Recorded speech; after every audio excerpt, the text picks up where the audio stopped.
Sridevi R Krishna, Radhakrishnan, Rajalakshmi എന്നിവരുടെ മകളായി കോഴിക്കോട് ജനനം.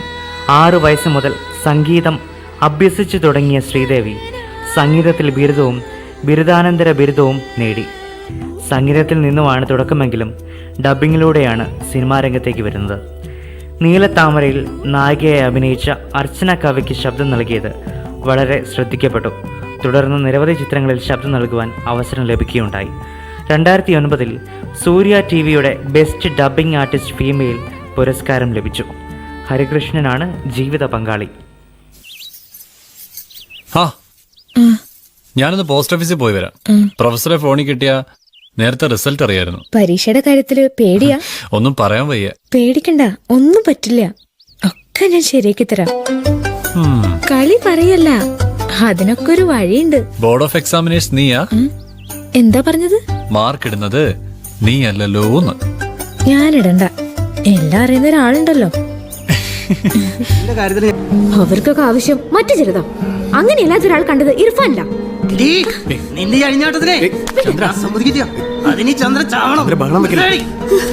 ഞാൻ ഇർഫാനെ വിട്ടിട്ട് വരില്ല. ഞാൻ ഓന്റെ കൂടെ തന്നെ ജീവിക്കും. ഇത്രയും കാലം ഏട്ടൻ തീരുമാനിച്ചില്ലേ, ഇതെന്റെ തീരുമാനം. അയാൾക്ക് ഞാൻ മാത്രമല്ലമ്മ, വേറൊരു കെട്ടിയോളും അതേ 2 കുട്ടികളും ഉണ്ട്. ഇത്താത്തിനി അങ്ങോട്ടും പോകണ്ട, ഉള്ളതുകൊണ്ട് ഇവിടെ തന്നെ കഴിയാം. ഞാനവിടെ വേലക്കാരിയാണ് ജമീല. മടലിൽ തല്ലിക്കൊടുത്ത് കാശും പണം ഉണ്ടാക്കണം. കുറഞ്ഞ എന്നെ തല്ലും. ഇന്നാള് ഞാൻ പുറത്തായപ്പോ 4 ദിവസം പട്ടിണി കിടക്കേണ്ടി വന്നു.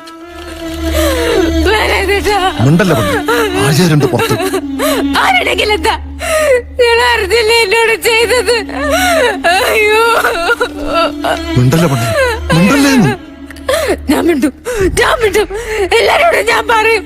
എന്നിട്ട് ഞാൻ അവളേക്ക് പോകും. ഞാനോടൊന്നും പറയില്ല. ഞാൻ ഈ കാര്യം എന്റെ എത്തിയോട് സൂചിപ്പിച്ചിട്ടുണ്ട്. അനൂപിനെ അറിയില്ലേ, എന്റേതൊരു ഓർത്തഡോക്സ് ഫാമിലിയാണെന്ന്.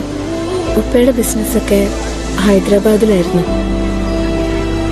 ഉപ്പയും അമ്മയും മരിച്ച പിന്നെ എനിക്കുള്ളത് ഇത്ത മാത്രം. ഇത്തക്ക് എന്നെ മനസ്സിലാവും. ഞാൻ വന്നത്തേക്കൊണ്ട് സംസാരിക്കും. രൂപേഷ്, നിക്ക്.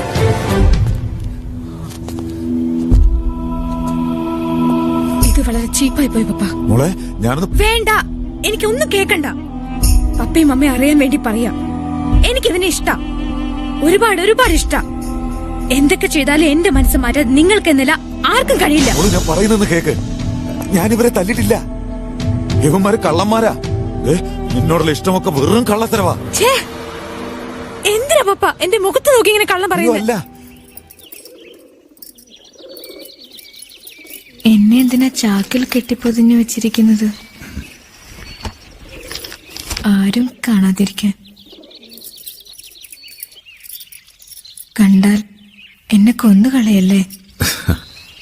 മദ്രാസിൽ നടക്കുന്ന ലോക ചിത്രകാരന്മാരുടെ മത്സരത്തിൽ ഈ ചിത്രവും തിരഞ്ഞെടുക്കപ്പെട്ടിട്ടുണ്ട്. ഗവർണർ റോബർട്ട് പ്രഭു ആവശ്യപ്പെട്ടിട്ടാണ് ഞാൻ ഈ ചിത്രം അയക്കുന്നത്. ചിലപ്പോൾ സമ്മാനം കിട്ടുമെന്ന് അദ്ദേഹം പറഞ്ഞു.